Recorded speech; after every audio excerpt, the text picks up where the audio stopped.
Assalamualaikum warahmatullahi wabarakatuh. Nah, kita lanjutkan materi perkuliahan mata kuliah metodologi penelitian, pertemuan yang kesekian ya. Ini pertemuan yang terakhir ya mungkin ya, atau pertemuan yang ke-13.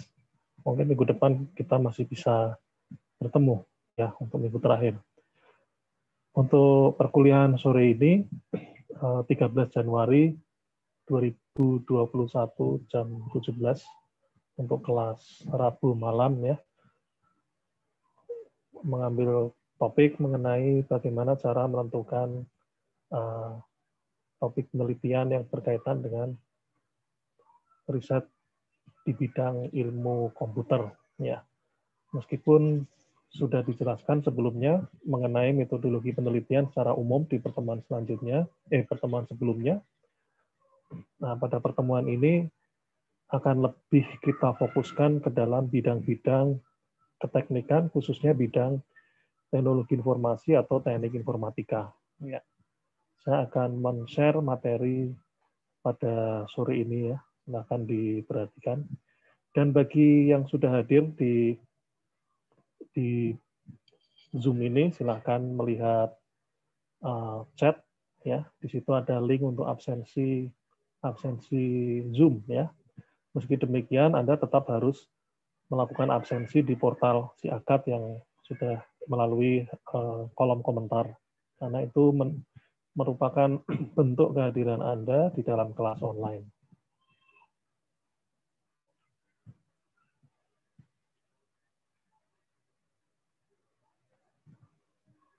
Baik, saya share mengenai ini. Nah, ini saya buat judul secara agak provokatif ya.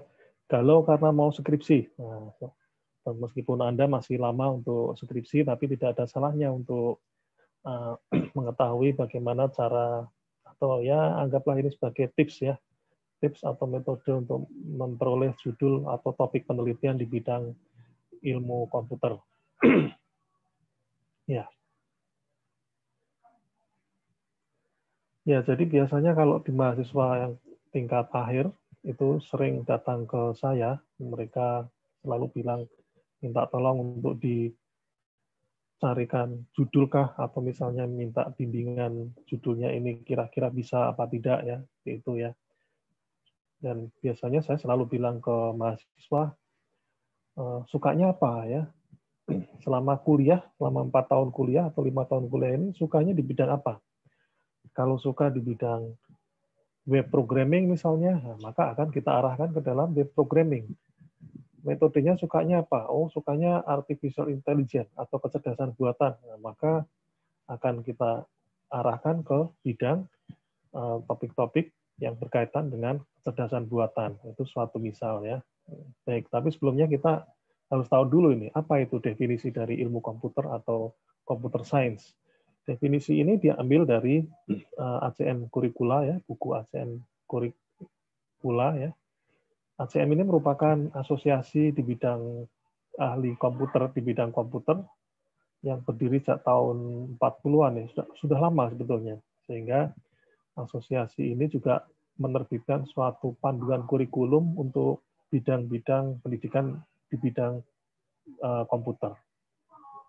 Nah, apa itu komputer atau computing ya? Computing dari kata compute ya, menghitung.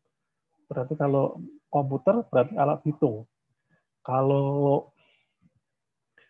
computing berarti perhitungan ya, atau komputasi ya, bahasa IYD-nya ya, istilah Indonesianya ya. Komputasi ya. Apa yang dikomputasi? Ya tentu perhitungan matematika ya, perhitungan suatu angka. Nah, inilah kenapa ilmu komputer ini dulu, atau komputer ini dulu pionirnya merupakan ahli-ahli di bidang matematika. Karena mereka ingin membuat suatu alat bagaimana caranya supaya melakukan suatu perhitungan matematika secara cepat, begitu ya.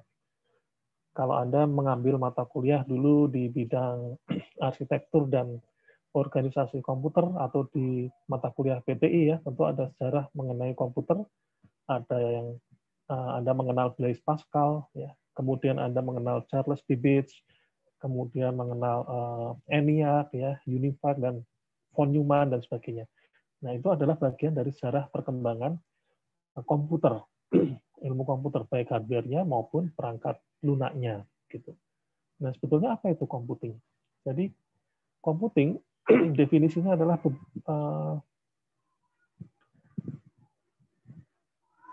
any goal oriented activity recurring benefit, mengambil keuntungan atau membuat sesuatu dari komputer, atau design and building hardware and system software untuk tujuan yang lebih luas. Ya. Jadi mendesain dan membangun suatu sistem software dan hardware untuk tujuan yang lebih luas, apapun itu ya, processing, structuring ya, informasi, pengolahan informasi, kemudian yang bersifat keilmuan atau saintifik seperti itu, atau bahkan multimedia. Nah, zaman sekarang multimedia nggak bisa dilepaskan dari yang namanya komputer. Untuk membuat animasi perlu komputer. Untuk membuat broadcasting misalnya ya, siaran seperti ini pun juga perlu komputer ya. Untuk presentasi perlu komputer. Ini saya menggunakan PowerPoint ya. Itu contoh saja. Ya, artinya dalam segala aspek kehidupan kita tidak bisa lepas dari yang namanya komputer. Maka setiap saat Anda pun memegang komputer. Dalam bentuk apa? Dalam bentuk HP ya. Ya, kemudian ini perkembangan secara garis besar ya, dibagi menjadi dua garis besar ya, pre-90-an dan post-90-an. Pre-90-an atau sebelum tahun 1990-an, itu dunia ilmu komputer terbagi menjadi 3 domain ilmu besar ya, EE dan CE, Electrical Engineering dan Computer Engineering. Ya, karena memang yang membangun komputer bukan dan nggak lain ya teknik elektro ya, atau engineer yang bergerak di bidang elektronika. Ditambah lagi fisika ya, fisika. Karena mereka kuat di bidang instrumentasi. Kemudian computer engineering, CE ya. Sini ada CE. Kemudian EE dan CE saja tidak cukup ya. Mereka perlu program-program untuk menjalankan komputer atau alat tersebut. Meskipun mungkin pada saat itu sederhana ya. Maka di sini ditambahkanlah CS, computer science ya, ilmu komputer yang berperan dalam hal pengembangan algoritmanya. Dalam hal ini adalah software. Kemudian di sini ada bisnis ya. Saya naikkan dulu ya kameranya. Nah, ada IS, Information System. Ini memang kebutuhan yang didrive oleh kebutuhan institusi atau organisasi. Ini masih terpisah ya, masih terpisah antara software dan hardware, apalagi sistem informasi. Kemudian setelah 90-an maksudnya ya. Setelah tahun 90-an ada EE, CE. Nah, ini sudah mulai beririsan. Tapi sudah agak mulai berpisah karena sudah memiliki domain keilmuan yang tersendiri ya. Artinya perkembangan komputer engineering itu semakin pesat gitu ya, sehingga sudah teknik elektronya sudah agak-agak terpisah meskipun tetap mempelajari mengenai electrical engineering. Begitu juga sebaliknya, electrical engineering tetap mempelajari yang namanya komputer. Kemudian di sini ada CS, computer science, pengembangan algoritmanya, dan di sini ada SE-nya, karena perkembangan pembuatan software, sehingga berkembang suatu ilmu tersendiri yang namanya software engineering. Pecah ya, dari CS di sini pecah SE. Kemudian atas dukungan organisasi, kebutuhan pengolahan informasi oleh suatu organisasi, maka muncullah suatu rumpun baru atau ilmu baru namanya SI, sistem informasi, yang mana di sini membutuhkan suatu pengolahan data menjadi informasi yang dilakukan untuk kebutuhan organisasi. Misalnya sistem pendukung keputusan atau sistem informasi manajemen dan sebagainya. Nah, IS ini nggak bisa berjalan tanpa adanya IT atau TI, teknologi informasi. Teknologi informasi ini bertanggung jawab terhadap infrastruktur yang diperlukan, ya, jaringannya seperti apa, komputernya seperti apa, speknya bagaimana, arsitektur jaringannya seperti apa, arsitektur sistem informasinya seperti apa. Nah, ini ada di IT ya, atau teknologi informasi.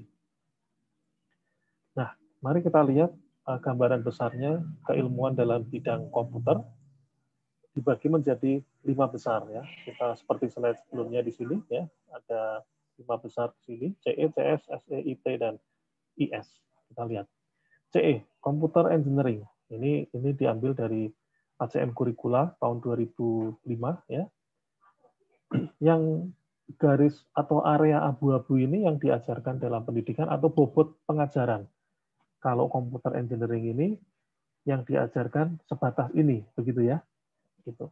Semakin ke atas, semakin ke arah sistem informasi, semakin ke kanan, semakin ke ilmu terapan. Semakin ke kiri ke teori dan konsep, semakin ke bawah ke arah hardware. Nah, kita lihat computer engineering itu posisinya di mana. Computer engineering ini ada di komputer hardware, ya, komputer hardware dan arsitektur. Oh, diajarkan semua dari konsep sampai dengan terapan. Wah, makanya ini di sini penuh ya, penuh ini area apa ini? Area abu-abunya. Area abu-abunya. Kemudian sistem infrastruktur diajarkan nggak? Oh, diajarkan. Bagaimana mengolah merancang infrastrukturnya, bagaimana merancang IP address kalau dalam jaringan ya, kebutuhannya ada berapa misalnya, spesifikasi komputernya apa saja yang diperlukan dan seterusnya.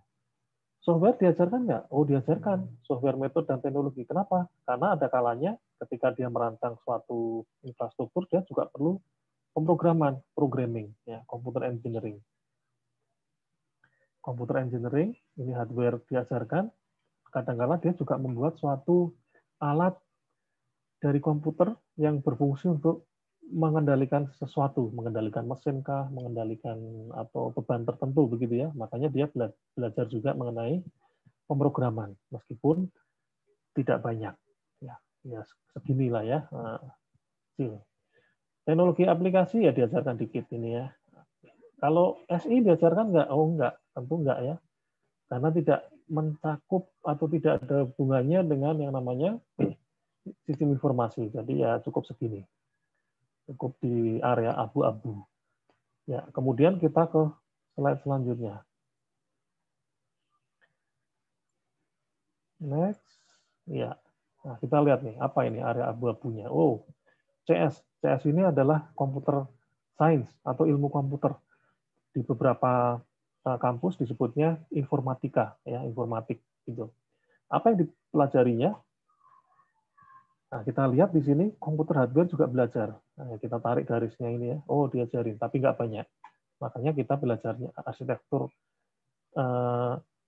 dan hardware-nya dikit ya. Cuma 2 mata kuliah kalau nggak salah. Arsitektur dan organisasi komputer dan mikroprosesor serta bahasa assembly. Nah, seperti itu. Hanya 2 mata kuliah. Sistem infrastruktur diajarkan juga. Karena ada kalanya di komputer science juga harus melakukan suatu implementasi pemrograman di bidang infrastruktur atau merancang sesuatu untuk keperluan infrastruktur. Jaringan komputer misalnya ya, sistem informasi, enterprise, dan sebagainya. Kemudian software, metode, dan teknologi. Diajarkan di sini cara pembuatan software, baik dari konsep sampai dengan terapan. Makanya mata kuliah yang berkaitan dengan software engineering atau pengembangan perangkat lunak itu cukup lumayan ya. Cukup lumayan. Ada pemrograman visual, ada pemrograman berorientasi objek, ada algoritma dan pemrograman, ada pemrograman nah, visual sudah, ada mobile programming ya, mobile app, mobile computing dan sebagainya. Itu. Kemudian aplikasi teknologi juga diajarkan. Bagaimana cara mengaplikasikan program-program yang akan dibuat ya, atau untuk keperluan apa misalnya. Sistem informasi diajarkan dikit ya, karena kadang-kala juga ini mengembangkan suatu algoritma tertentu bisa digunakan untuk keperluan sistem informasi. Jadi fokus di CS ini adalah mengembangkan algoritma-algoritma yang lebih canggih ya, lebih efisien dan sebagainya. Makanya mata kuliahnya banyak muatan matematikanya, matematika diskrit, kalkulus, logika informatika, ya, data mining, kecerdasan buatan, sistem terdistribusi, dan sebagainya. Itu adalah semua matematika. Saya kalau ngajar data mining di teknik informatika, ya pertemuan bisa sampai 2 jam lebih ya, hanya untuk satu metode saja. Dan perhitungannya bisa panjang ya. Papan tulis yang panjang itu bisa 2 kali hapus seperti itu, karena memang konten matematikanya cukup banyak. Itu untuk CS. Kemudian IS, Information System. Nah, Information System diajari hardware nggak perlu, ya, dia nggak ada urusan dengan hardware ini. Ya, kalau misalnya tahu ya sekedar tahu saja, oh itu RAM bentuknya seperti itu ya, hard disk bentuknya seperti itu dan sebagainya. Sistem infrastruktur belajar nggak? Oh belajar, tapi di level terapan. Ya, bagaimana penggunaan jaringan komputer untuk apa ya? Penggunaan WiFi untuk apa? Misalnya mendesain IP address-nya bagaimana ya? Nggak banyak ya, cukup nggak banyak. Kemudian software, metode, dan teknologi juga diajarkan, karena ada kalanya untuk membuat suatu sistem informasi juga diperlukan suatu pemahaman mengenai pemrograman. Ya, meski demikian tidak banyak yang diajarkan atau bobotnya ya, bobot atau muatan mata kuliah di bidang software engineering ini tidak banyak. Kemudian aplikasi teknologi juga diajarkan, ya, ini muatannya ya, bobotnya cukup lebih daripada yang di bawahnya. Nah, yang information system diajarkan baik konsep sampai dengan terapan. Makanya di jurusan SI topik-topik atau mata kuliah mengenai sistem informasi cukup banyak ya.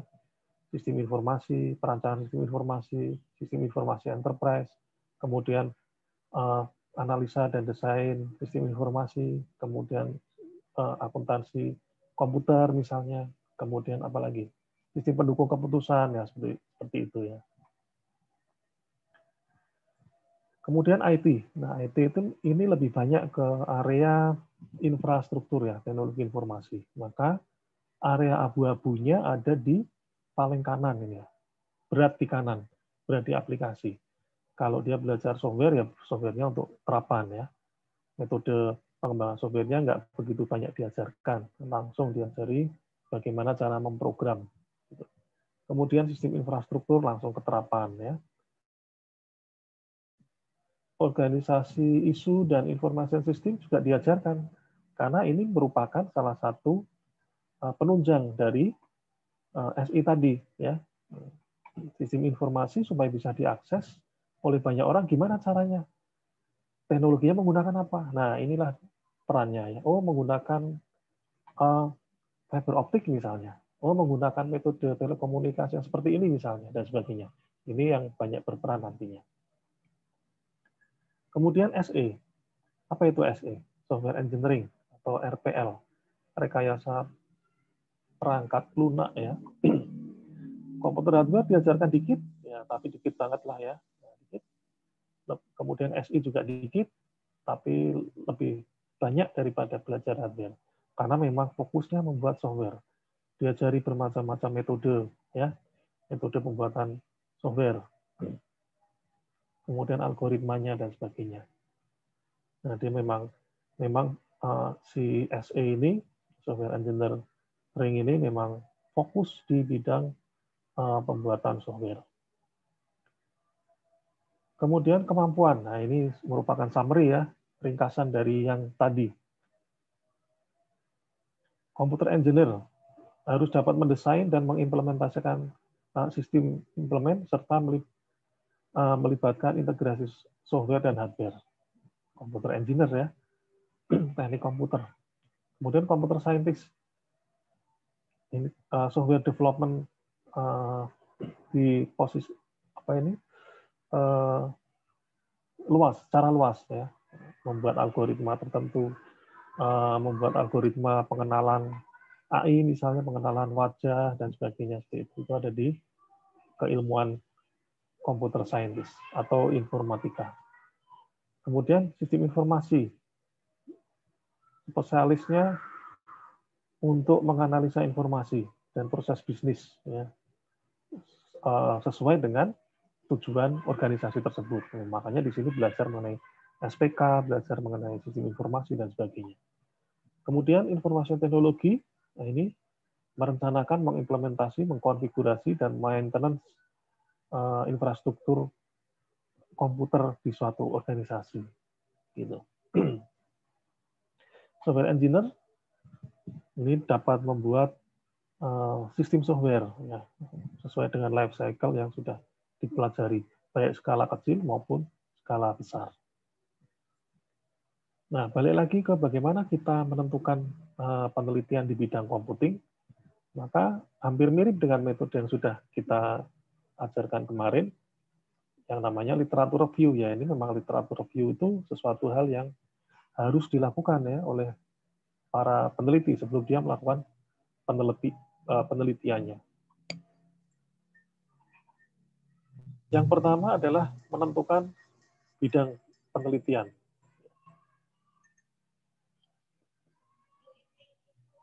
Yang kedua, penentuan topik penelitian.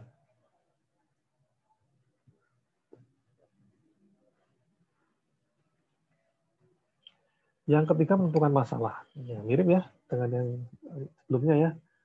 Ada bidang penelitian, kemudian topiknya dipilih, pasti ada masalah juga. Kemudian kalau dalam literatur review kan dirangkum ya, dirangkum di summary, diambil sarinya artikel jurnal itu untuk apa, ini masalahnya apa, kemudian metodenya apa saja, bagaimana solusinya, kan seperti itu. Kemudian dari situ maka kita akan tahu state of the art method atau apa ya, kecanggihannya istilahnya, kecanggihannya di masing-masing penelitian yang sudah Anda baca, yang sudah Anda literatur review tadi. Baru kemudian penentuan metode yang diusulkan, evaluasi, dan kalau sudah selesai meneliti ya, penulisan ilmiah dan publikasi hasil penelitian. Nah, balik lagi, bagaimana caranya kita menentukan bidang penelitian? Yang pertama, Anda ingat lagi mata kuliah yang sudah kita terima di kuliah dulu apa saja gitu ya. 4 tahun ini saya menerima kuliah apa sih gitu ya. Ada data mining, ada software engineering, ada pemrograman internet, ada pemrograman objek, ada sistem operasi, ada kecerdasan buatan, networking, jaringan komputer, dan sebagainya, dan sebagainya. Anda ingat lagi, Anda suka yang mana, gitu ya. Tentukan berdasarkan passion. Oh, saya suka image processing. Oh, baik, image processing. Terus bahasa pemrogramannya kamu bisanya apa? Saya lebih senang web misalnya. PHP saya jago, misal seperti itu ya. Ya sudah, buat suatu penelitian tentang image processing menggunakan pemrograman internet. Nah, seperti itu. Kemudian kasusnya nanti seperti apa? Nah, nanti bisa diarahkan ke dosen pembimbing.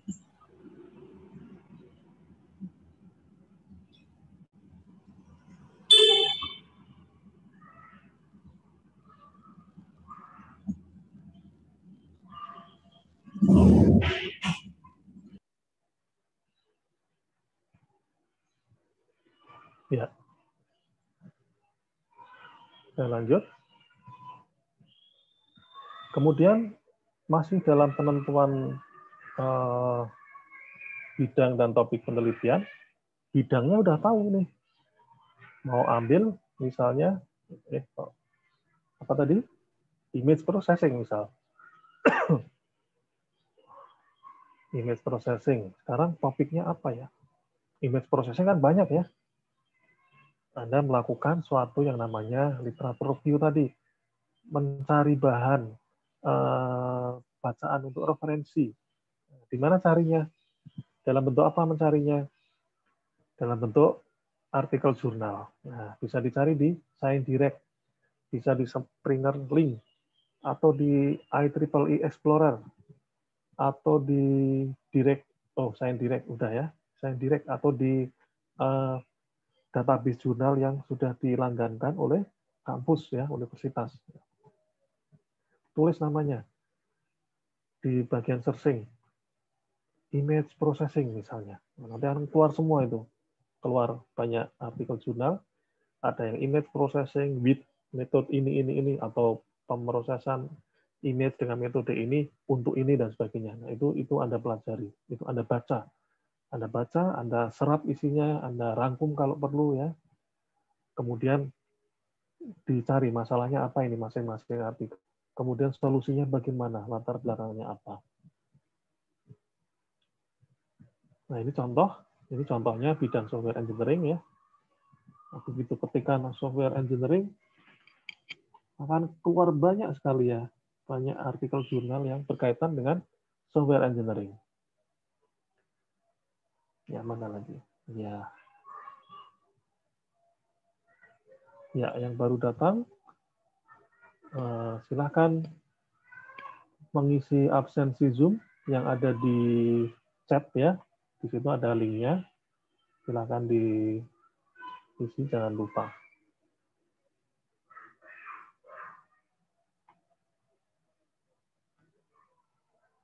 Meski demikian, jangan lupa absensi di portal Seakat di kolom komentar. Baik, saya lanjutkan. Ini hasil yang keluar dari searching ini ya, dari searching software engineering. Kalau mau lebih spesifik, nah bisa ditambahkan di searching-nya bagian advance. Nah, ini contohnya ini, contoh jurnalnya seperti ini. Information and Software Technology, judulnya apa ini? 6 Years of Semantic Literature Review in Software Engineering, Update Tertiary Study. Kemudian dibaca riset question-nya, permasalahannya apa, dan seterusnya. Ya, itu kira-kira ya untuk mencari referensi. Kemudian,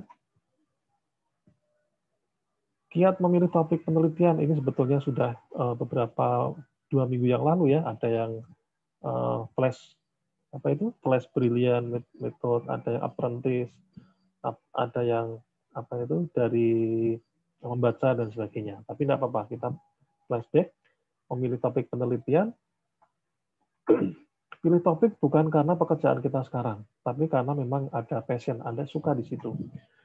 Kenapa kok ini penting saya informasikan? Karena rata-rata karir mahasiswa di teknik di TIP di Unsada itu tidak jauh dari topik skripsinya, gitu ya. Ada mahasiswa ketika skripsi dia mengambil topik IoT, mengontrol sesuatu melalui internet. Ternyata dia lulus bekerja nggak jauh-jauh dari dunia IoT. Ada juga yang membuat suatu skripsi di bidang AI. Kerjanya nggak jauh-jauh juga dari pemrograman AI, begitu seterusnya. Tetapi ini bukan tidak mungkin, suatu misal Anda pun juga bekerja di tempat kerja Anda, menemukan suatu masalah di tempat kerja Anda yang sekiranya bisa diselesaikan dengan metode komputer yang Anda pelajari di perkuliahan. Enggak masalah juga gitu ya. Kemudian usahakan cari penelitian membuat kita bisa berkonsentrasi penuh ke metode improvement. Pilih dataset yang sudah tersedia secara publik. Artinya data ya. Ini konteksnya lebih ke data ya.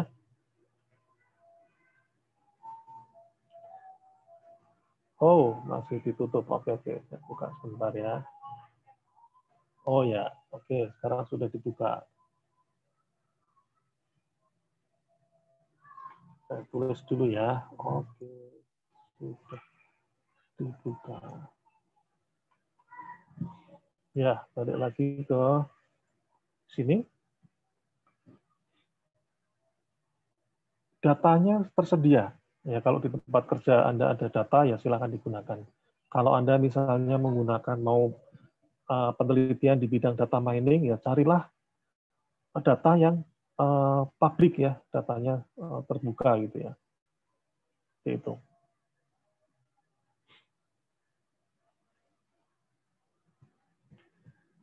Kemudian pilih topik sesuai dengan kapasitas dan kapabilitas. Nah, ini di awal tadi sudah dijelaskan, Anda suka apa? Anda bisa apa? Seperti itu ya biasanya seperti itu. Kalau suka ini, oke lanjut. Kalau bisa ini, oke silahkan lanjut. Kalau nggak bisa gimana Pak? Ya belajar, ya mau nggak mau. Tapi belajarnya kalau Anda senang atau suka dengan suatu bidang tertentu misalnya, oh suka dengan pemrograman Android misalnya, nah, maka meskipun belum begitu jago misalnya ya, tapi kalau senang kan belajarnya jadi lebih lebih semangat begitu ya. Gitu.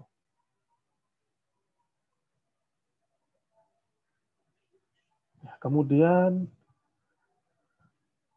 ini topik yang mungkin kita lakukan dengan laptop yang kita miliki, kecuali kita mendapat green research. Nah, disesuaikan dengan alat-alat atau tool kerja Anda ya. Laptopnya misalnya cuma Core i5, RAM-nya cuma 8 GB. Wah, ini mau membuat penelitian mengenai high performance computing misalnya.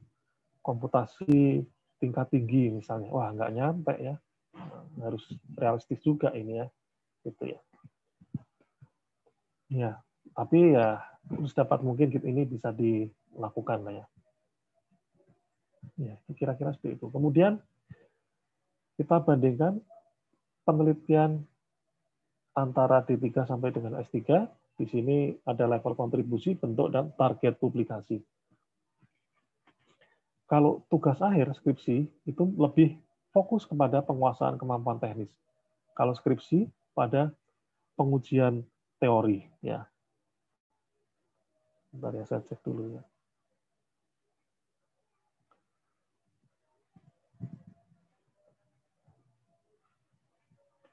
Ya, kalau S2 pengembangan teori, S3 penemuan teori baru. Nah, bentuk kontribusinya D3 itu membuat atau implementasi dan pengembangan. Kemudian skripsi juga membuat dan pengembangan.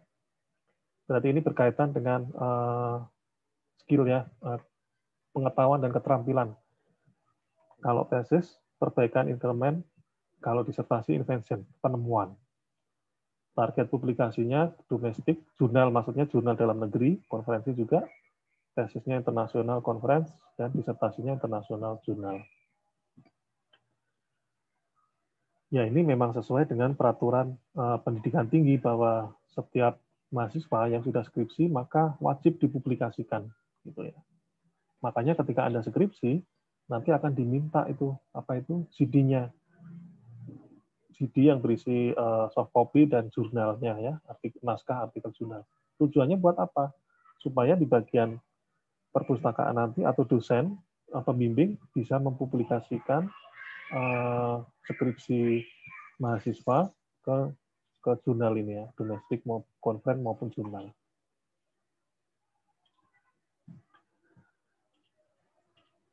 Nah, contoh D3, pengembangan sistem informasi rumah sakit untuk rumah sakit Sukasembuh. Nah, pengembangan sistem informasi artinya membuat sistem informasi, misalnya berbasis web.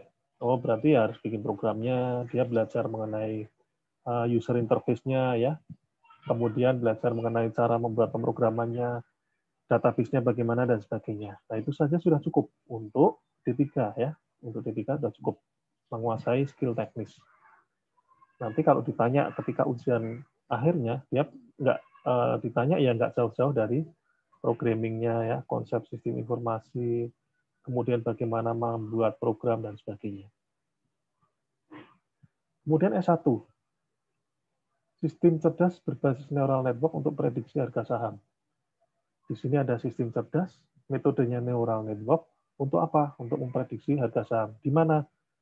Misalnya di Bursa Efek Jakarta atau Bursa Efek Surabaya. Seperti itu ya. Ini untuk menguji teori dan untuk menguji skill teknis. Nah, jadi dua ini, menguji metodenya dan menguji skill teknisnya. Meskipun di sini nggak ada kata-kata mengembangkan sistem cerdas berbasis web misalnya ya, berbasis web misal, nggak ada kata-kata membuat programnya, tapi otomatis itu sudah harus wajib, otomatis ada softwarenya gitu. Meskipun Anda membuat alat juga, misalnya penyiram tanaman untuk hidroponik menggunakan metode pasi misalnya, ya tetap aja Anda harus bikin alatnya, Anda harus memprogram dan menggunakan metode. Kemudian S2. S2, penerapan algoritma genetik untuk pemilihan arsitektur jaringan secara otomatis pada neural network untuk prediksi harga saham. Nah, ini lebih kepada pengembangan ya, pengembangan algoritma. Mengembangkan. S3, dia harus menemukan, membuat sesuatu yang baru. Penerapan algoritma XYZ untuk pemilihan arsitektur jaringan secara otomatis pada neural network. Neural network-nya sih sudah ada. Arsitektur jaringannya juga sudah ada. Nah, yang dia temukan apa? Ini ya. Penerapan algoritma XYZ ini yang temuan dia ya, sesuatu yang baru, sebelumnya belum ada. Ya, menemukan teori, invensi, kontribusi, generalisasi lebih luas. Contoh lain, nah ini bidang marketing ya, pengaruh 4P pada penjualan. Kedua, pengaruh 4P plus 3C. Oh, ada dua metode.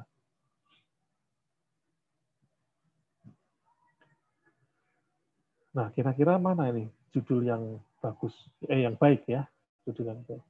Penerapan algoritma genetika untuk penjadwalan mata kuliah. Nah, ini tentu masih terlalu umum ya, karena algoritma genetik ini ada beberapa metode.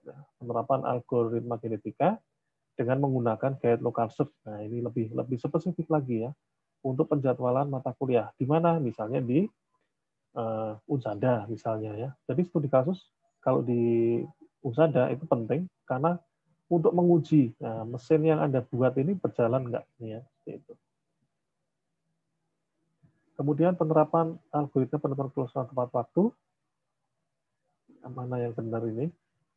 Oh, algoritma dengan penghitungan entropi berbasis metode ABC. Seperti itu. Ya. Ya, saya kira itu ya. Nah, sebagai tugas latihan ya. Ini topik penelitian yang Anda sukai. Baca artikel jurnal yang berhubungan dengan topik Anda, minimal 5 jurnal. Rangkum diresapi ya, dirangkum lah ya. Kemudian Anda tulis proposal penelitian berkaitan dengan topik di atas. Mungkin proposal bisa selembar atau 2 lembar, nggak masalah. Yang penting ada pendahuluan sebagai latar belakang, kemudian masalahnya apa, diselesaikan dengan metode apa, artinya propose metodenya ya, metodenya apa, kemudian tujuan dan manfaatnya seperti apa, dan caranya bagaimana, observasi kah, kuesioner, dan sebagainya. Nah, ini contoh. Ya. Suatu misal, saya suka dengan metode AHP. Metode AHP, maka saya cari jurnal desain direct di sini. Desain direct, saya ketikkan AHP. Oh, banyak sekali yang muncul ya. Ada FASIP, AHP, SWOT, AHP, dan sebagainya. Oh, kenapa kok saya milih AHP? Oh, karena saya suka dengan sistem pendukung keputusan. Ya, misalnya, saya cari, oh banyak lagi nih. Nah, kata kunci. Lihat di sini. Recommendation. Nah, pendukung keputusan ya, karena memang AHP ini banyak digunakan untuk pendukung keputusan. Kemudian approach ya, pendekatan. Kemudian decision making, pendukung keputusan yang membuat keputusan. Keputusan. Ini di sini ada lagi. Di sini ada lagi decision making lagi. Ya memang ini AHP banyak digunakan untuk decision making. Nah, kemudian saya download, saya summary-kan. Nah, terus kan muncul ide ya. Punya ide, wah gimana nih kalau begitu? Kalau gitu saya mau membuat fasi AHP untuk menentukan kriteria atau membuat pendukung keputusan untuk kenaikan pangkat perusahaan, misalnya karyawan perusahaan. Kebetulan perusahaannya karyawannya ada 1000 ini, HRD bingung ya, HRD bingung ini mau menilai karyawan yang banyak itu gimana caranya? Oh ya sudah, itu merupakan masalah kan ya. Kita coba dengan menggunakan AHP, misal seperti itu ya. Jadi judulnya kira-kira fasi AHP sebagai pendukung keputusan untuk kepangkatan karyawan di perusahaan X misalnya seperti itu. Ya. Nah, ini contoh misal AHP dan fasi untuk menentukan jurusan. Nah, kriterianya apa ini? Kriterianya misalnya nilai IPA, nilai bahasa, nilai matematika, dan sebagainya ya. Itu dimasukkan sebagai variabel di dalam metode ini, kemudian dibuatkan programnya, kemudian diuji, keluarlah hasilnya. Nah, ini hasilnya ini kalau Anda dapat melakukan penelitian skripsi dengan baik ya. Tentu yang hadir di sini senang ya, pingin ya ikut Zoom ini, pingin suatu saat ya bisa seperti ini ya. Karena tujuan Anda sekolah kan ya pasti pingin lulus lah ya. Ya, itu saja dari saya. Ada pertanyaan? Silakan. Di chat juga boleh pertanyaannya.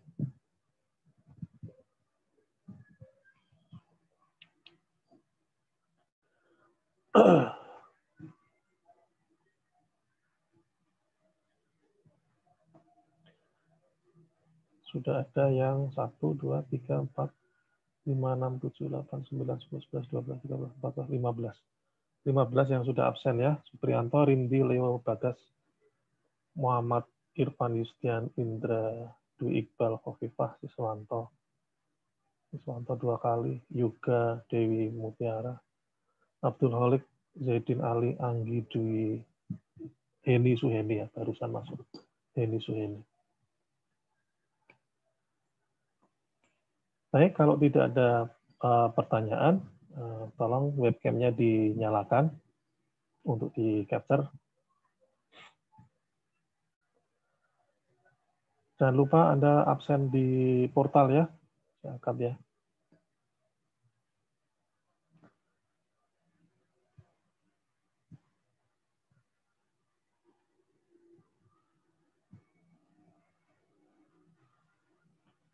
Ada 17, 1, 2, 3, 4. Iya, enggak banyak juga ya. Ya. Terima kasih atas perhatiannya. Saya akhiri. Assalamualaikum warahmatullahi wabarakatuh. Waalaikumsalam warahmatullahi wabarakatuh. Waalaikumsalam warahmatullahi wabarakatuh. Terima kasih, Pak. Ya, sama-sama.